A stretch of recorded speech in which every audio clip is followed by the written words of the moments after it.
नमस्कार दोस्तों, तो आज की इस वीडियो में हम आपको बताने वाले हैं भारत की 10 सबसे लंबी और सबसे बड़ी नदियों के बारे में। तो वीडियो में अंत तक बने रहिएगा।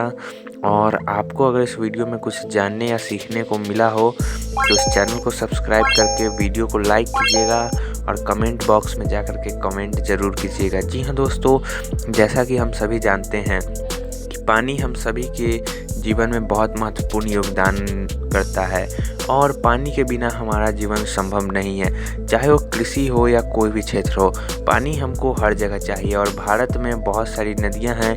तो आज भारत के ज्योग्राफी को बात करते हुए, और भारत में नदियां कई सारे राज्यों को आपस में जोड़ती है, तो इन्हीं सब को देखते हुए आज की इस वीडियो में हम आपको भारत की 10 सबसे बड़ी नदियों के बारे में बताएंगे। तो चलिए इस वीडियो को स्टार्ट करते हैं। तो इस लिस्ट में नंबर 10 पे आता है तापी नदी। नदी 724 किलोमीटर लंबा है।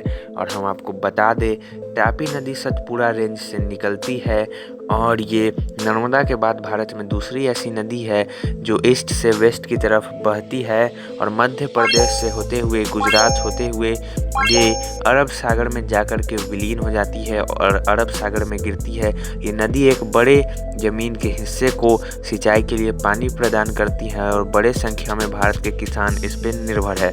उसके बाद नंबर 9 की बात करें तो नंबर 9 पे आता है कावेरी।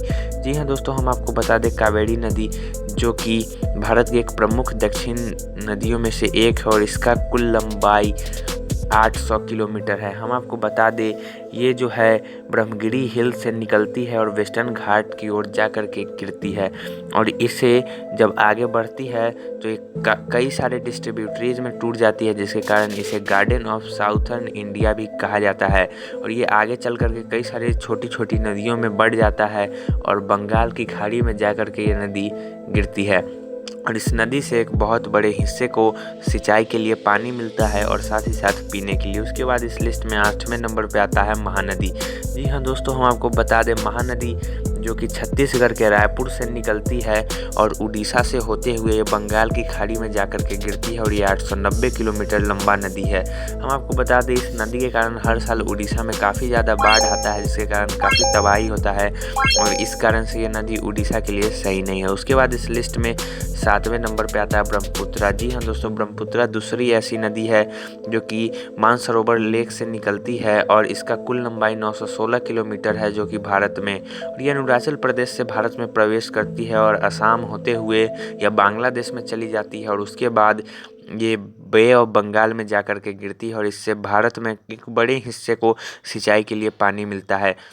हम आपको बता दें कि नदी द्वारा बनाया जाने वाला सबसे बड़ा आइलैंड मांजुली है, जो कि ब्रह्मपुत्रा नदी द्वारा बनाया जाता है। उसके 8वें नंबर पे आता है सिंधु नदी, इंडस रिवर। जी हाँ दोस्तों, हम आपको बता दें, ये मानसरोवर झील से निकलती है और 1114 किलोमीटर ये लंबा नदी भारत में होते हुए पाकिस्तान होते हुए अरब सागर में जाकर के गिरती है। हम आपको बता दें कि इसी के किनारे सिंधु घाटी सभ्यता था और पाकिस्तान में सिंचाई के लिए एक बड़े मात्रा में इससे पानी मिलता है, लेकिन भारत के कई सारे राज्य इसमें आते हैं और इसके कई सारे सहायक नदी है, जिसमें झेलम, चिनाब, सतलज और रावी जैसी नदी। उसके बाद इस लिस्ट में 5वें नंबर पे आता है नर्मदा।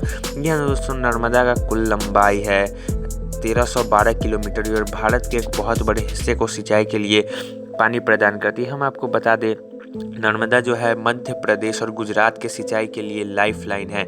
अगर ये नदी ना हो तो इन दोनों राज्य का कृषि व्यवस्था पूरी तरीके से ठप हो जाएगा और कृषि के साथ साथ पीने के लिए भी पानी नर्मदा से ही मिलता है। और नर्मदा एक काफ़ी होली रिवर है और हिंदू धर्म में इसका काफ़ी महत्व है और लोगों की आस्था इससे जुड़ी हुई है। यह एक दिव्य रिवर है और इसे रिवर को हर साल भारत में कई सारे लोग आस्था लेकर के आते हैं और इस रिवर में पूजा करते हैं और आस्था के दृष्टिकोण से भी यह रिवर काफ़ी महत्वपूर्ण है। और इस नदी के किनारे कई सारे ऐसे सिंचाई की ज़मीन है जहाँ पे खेती किया जाता है, जिसके कारण भारत के एक बड़े हिस्से में इस नदी के सिंचाई का पानी का उपयोग होता है और इसका सिंचाई के लिए उपयोग किया जाता है। उसके बाद इस लिस्ट में नंबर 4 पे आता है यमुना नदी। जी हाँ दोस्तों, हम आपको बता दें, यमुना नदी जो कि हिमाचल प्रदेश, उत्तराखंड, दिल्ली, हरियाणा और उत्तर प्रदेश से होते हुए आती है और इसका कुल लंबाई 1376 किलोमीटर है। और एक समय यह भारत के कई राज्यों के सिंचाई के लिए एक मुख्य नदी हुआ करती थी, लेकिन आज के समय में ये नदी इतना प्रदूषित हो गया है कि इसका पानी जहरीला हो गया है।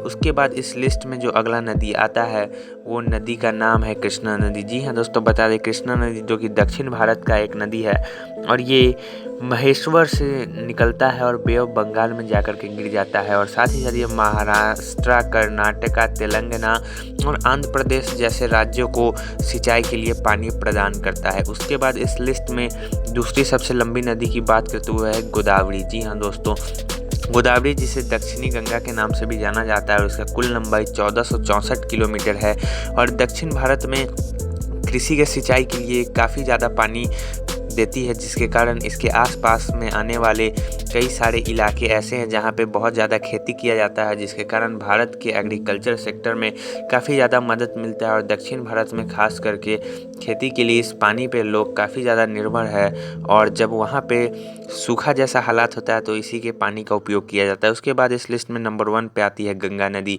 जी हाँ दोस्तों, गंगा नदी जो कि 225 किलोमीटर लंबा है और हम आपको बता दें गंगा नदी जो कि काफ़ी महत्वपूर्ण नदी है और इस नदी को आस्था के से भी जोड़ के देखा जाता है और हिंदू धर्म में इस नदी का काफ़ी ज़्यादा महत्व है। इस नदी के किनारे जो पड़ता है उसे गंगा इंडस्ट्रियल बेल्ट और गंगा एग्रीकल्चर बेल्ट के भी नाम से जाना जाता है। उद्योग के साथ साथ कृषि में भी इसका पानी खूब ज़्यादा उपयोग किया जाता है और साथ ही साथ इस नदी का पूजा भी किया जाता है और इस नदी के साथ हिंदू धर्म के कई सारे श्रद्धा है और हर साल इस नदी के में कई सारे श्रद्धालु आते हैं।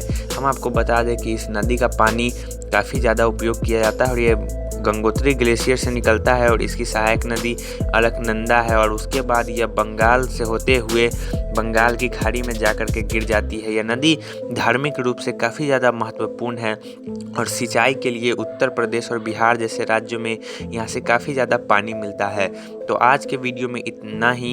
ये जानकारी आपको कैसा लगा कमेंट करके ज़रूर बताएं और वीडियो अच्छा लगा तो लाइक करके चैनल को सब्सक्राइब करें। जय हिंद।